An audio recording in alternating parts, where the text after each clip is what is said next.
এগুলো খাওয়া ভালো না, ফুসফুস পচে যায়, হার্টও প্রবলেম হয়। একদম ঠিক বলছো, আর খাবো না। মিথ্যা কথা বলতেছেন কেন? আমি চলে গেলে আপনি আরেকটা ধরাবেন। এটাও ঠিক বলছো। তোমার নাম কি? নিতু। আপনার নাম কি? তার name is bond, James bond. তো এত রাতে নিজের কামরা ছেড়ে বাইরে কি করছো? ভিতরে আর ভালো লাগতেছে না। কেন? এতক্ষণ অপেক্ষা করলাম, কিন্তু আম্মু বাবা কিছুতেই ঘুমাচ্ছে না। হ্যাঁ, বাবা মা ঘুমিয়ে গেলেই তো বাচ্চাদের সাথে, তাই না?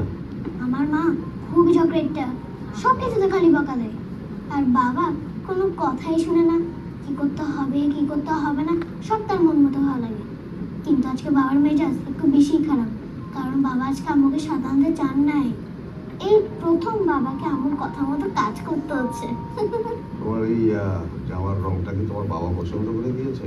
না, তা আমি ঠিক করছি। তার মানে লাল রং তোমার সবচেয়ে প্রিয়? না, কিন্তু ট্রেনে উঠে আমি লাল রং করি। কেন? আপনি জানেন না, লাল রং দেখলেই ট্রেন থামে, কখন কি দরকার পড়ে ঠিক নেই তো। স্মার্ট মেয়ে।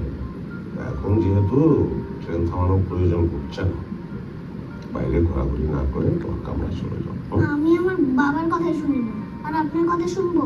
আপনি মন দিয়ে সিগারেট খান।